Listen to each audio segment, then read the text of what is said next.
Alhamdulillahi Rabbil Alamin. Wabihi nasta'in wala umurid dunya waddin.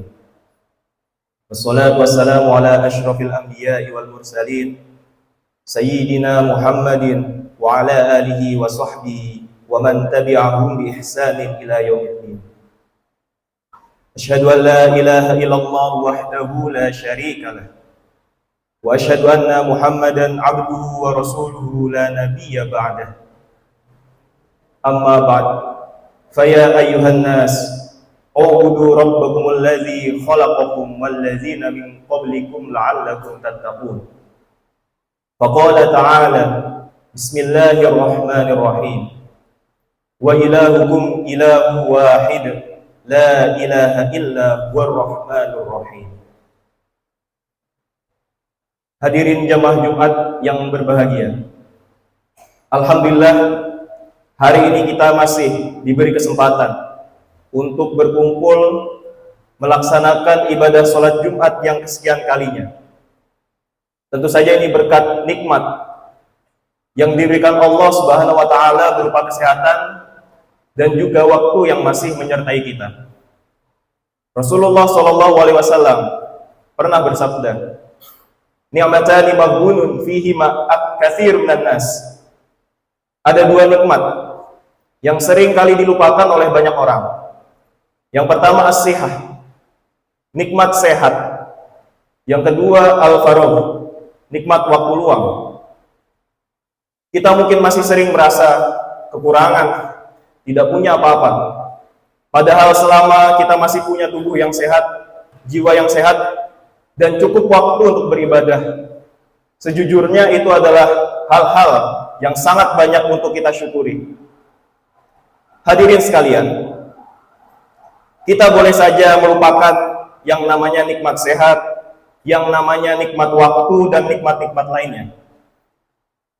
Tapi ada satu hal, satu nikmat yang tidak boleh dan jangan sekali-kali kita lupakan sebagai seorang muslim, yaitu nikmat iman. Nikmat bahwa kita semua di sini pernah dan hingga hari ini masih menyaksikan bahwa tiada Tuhan selain Allah, Tuhan semesta alam. Nikmat ini jugalah yang membuat kita bisa melihat saudara-saudara kita di Palestina masih bisa berjuang dengan sesabar-sabarnya dan ketangguhan mereka menghadapi serangan-serangan dari Zionis Israel. Nikmat iman inilah kekuatan yang dimiliki oleh orang-orang beriman. Bahwa kita menyadari kita semua di sini tidak punya kekuatan selain kuasa yang ditentukan oleh Allah Subhanahu wa Ta'ala. Hadirin jamaah Jumat yang dirahmati Allah, keimanan dibangun atas fondasi kalimat tauhid, la ilaha illallah, tiada Tuhan selain Allah. Kalimat ini juga yang menjadi kunci pintu surga. Maka sering kita mendengar para penceramah, para da'i, para pendakwah menyampaikan khasiat kalimat tauhid la ilaha illallah yang bisa menjamin kita masuk surga. Maka tidak asing lagi saya kira hadis-hadis yang berbunyi man qala la ilaha illallah khalisan min qalbihi dakhalal jannah. Siapa yang mengucapkan la ilaha illallah sepenuh hatinya, maka masuk surga. Atau kita tidak asing mendengar hadis yang berbunyi man kana akhiru kalamihi la ilaha illallah dakhalal jannah. Siapa yang kalimat akhirnya la ilaha illallah, maka masuk surga. Kita sebagai muslim tentu saja meyakini pernyataan-pernyataan tadi merupakan kebenaran karena datangnya dari baginda Nabi Muhammad SAW.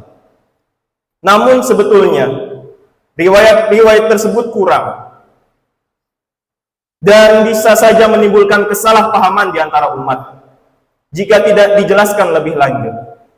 Maka pada kesempatan kali ini saya ingin menyampaikan versi yang lebih utuh dari riwayat-riwayat tadi sebagai bahan pelajaran kita semua.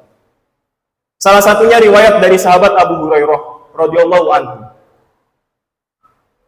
Dalam kitab Sahih Muslim diceritakan, suatu ketika Rasulullah SAW sedang berkumpul bersama para sahabat. Di sana ada sahabat Abu Bakar, ada sahabat Umar bin Khattab, ada Abu Hurairah juga, dan beberapa sahabat lainnya. Tiba-tiba Rasulullah berdiri dan beranjak meninggalkan para sahabat. Para sahabat melanjutkan perkumpulan mereka. Tapi setelah ditunggu beberapa lama, Rasulullah tidak kunjung kembali.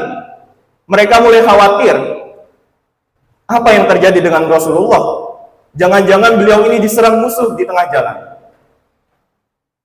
Sahabat yang pertama kali menyadari bahwa Rasulullah terlalu lama tidak kembali adalah Abu Hurairah.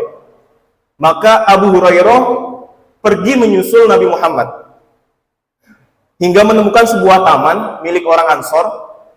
Abu Hurairah memutarinya, mencari pintu masuk, tapi tidak kunjung ketemu. Akhirnya Abu Hurairah meloncati pagar untuk masuk ke dalam taman. Dan di dalam taman, ia akhirnya bertemu dengan kekasihnya Nabi Muhammad SAW. Nabi Muhammad melihat Abu Hurairah datang, bertanya-tanya, "Masya'nuk, ada apa ya Abu Hurairah?" Lalu dijelaskan oleh Abu Hurairah, "Ya Rasulullah, tadi engkau bersama kami, duduk-duduk bersama para sahabat, tapi kemudian engkau pergi menghilang dan tidak kembali-kembali. Kami semua khawatir ya Rasulullah. Maka aku datang menyusulmu." Setelah itu Rasulullah melepas kedua sandalnya, lalu diberikan kepada Abu Hurairah. Nabi Muhammad berpesan seperti ini, "Ya Abu Hurairah, idhab bina'layya hataini, faman lakita min warai hadal ha'id, yashhadu an la ilaha illallah, mustaiqinan biha qalbu, fabashshirhu bil jannah."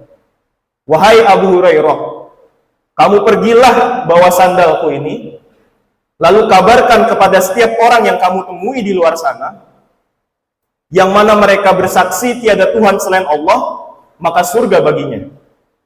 Abu Hurairah ini sahabat yang sangat penurut. Ia tidak pernah menentang Nabi Muhammad, tidak pernah berdebat dengan Nabi Muhammad. Apa yang diperintahkan selalu dilaksanakan sesuai kata-kata yang diperintahkan.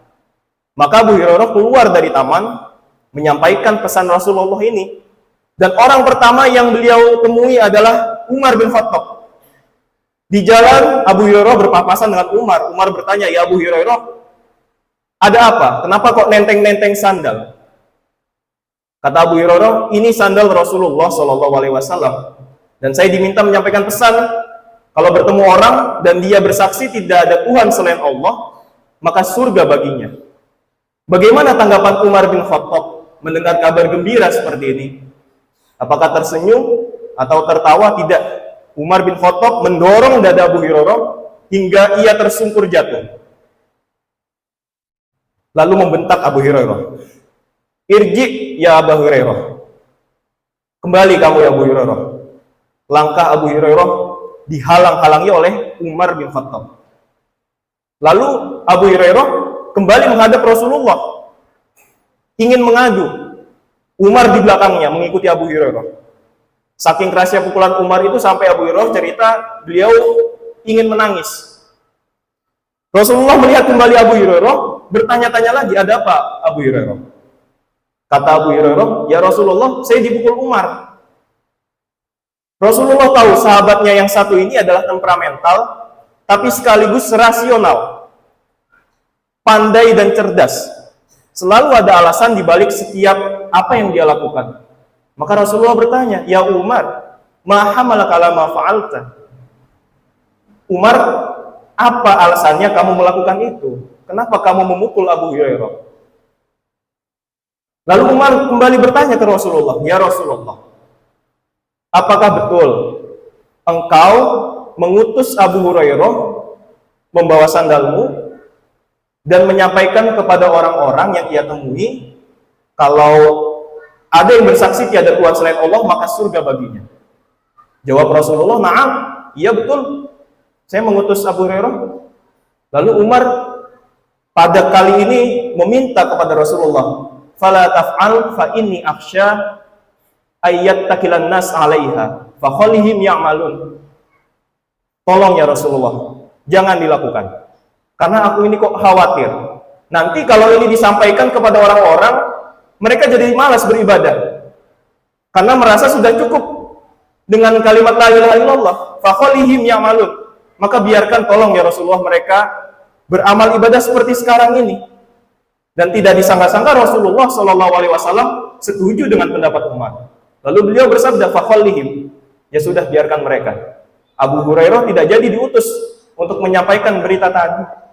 Ini satu riwayat. Dalam satu riwayat lain, sahabat Mu'adz bin Jabal pernah ditanya oleh Rasulullah, wahai Mu'adz, tadri ma haqqullahi 'alal ibad wa ma haqqul ibad 'ala Allah. Wahai Mu'adz, apakah kamu tahu apa kewajiban hamba kepada Allah dan sebaliknya kewajiban Allah kepada hamba-hambanya? Mu'adz menjawab, Allah wa rasuluhu a'lam. Allah dan Rasulnya lebih tahu. Maka Rasulullah Shallallahu Alaihi Wasallam menjelaskan, fa inna haqqallahi 'alal ibad ay ya'budullaha wa la yusyriku bihi syai'an. Kewajibannya hamba kepada Allah adalah menyembah Allah dan tidak menyekutukannya. Wa haqqul ibad 'ala Allah azza wa jalla alla yu'adzib man la yusyriku bihi syai'an. Dan kewajibannya Allah kepada hamba-hambanya adalah tidak menghukum, tidak mengazab mereka yang tidak menyekutukan Allah. Mu'adz senang sekali mendengar kabar gembira ini. Maka ia berkata, ya Rasulullah, afalau basyirun nas, boleh tidak saya kabarkan berita gembira ini kepada orang-orang? Kali ini Rasulullah menahan. La tubasyirhum fayaktah, la tubasyirhum, jangan kabari ini kepada orang-orang, nanti mereka malas-malasan beribadah.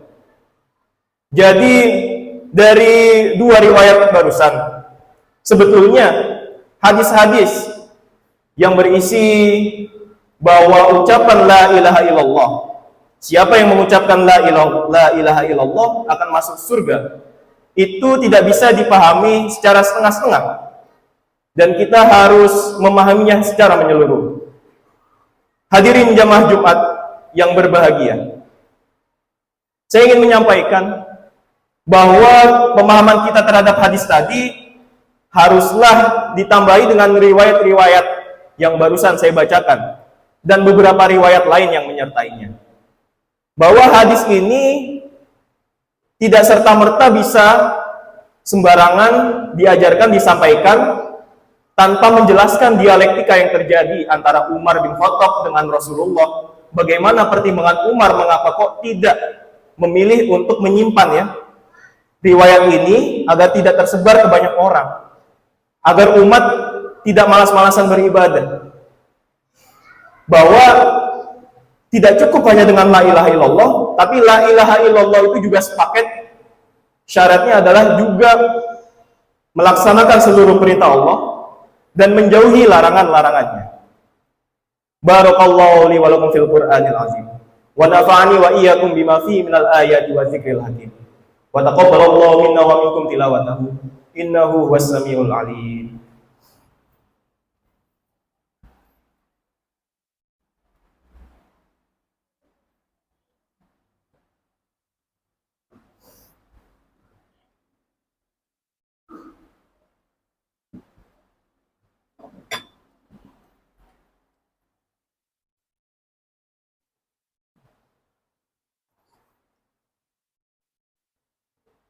Alhamdulillahilladzi an'amana bi ni'matil imani wal islam. Wassalatu wassalamu ala sayyidina Muhammadin khairil anam. Wa asyhadu an la ilaha illallah malikul qudusus salam. Wa asyhadu anna Muhammadan abduhu wa rasuluhu sahibul karami wal ihtiram.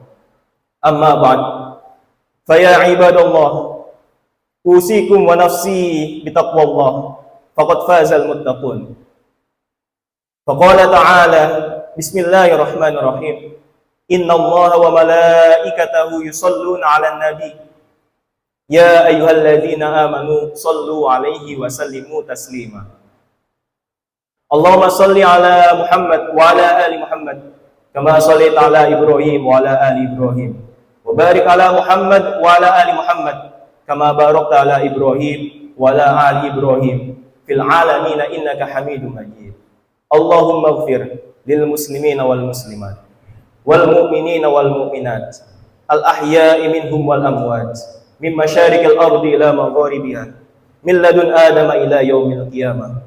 Allahumma dafa'anna al-bala wal waba wat ta'un wal fitan ma la yaqau ghairuk fi baladina Indonesia khassah wa fi sairi buldanil muslimina 'ammah.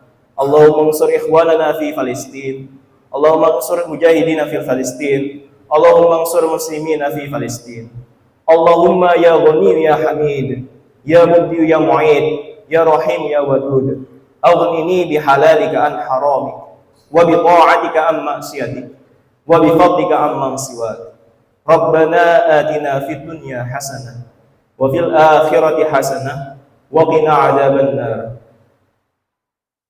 Sallallahu ala sayyidina Muhammad wa ala ali sayyidina Muhammad kama shallaita ala Ibrahim wa ala ali Ibrahim fil alamin innaka Hamidum Majid. Aqimis shalah.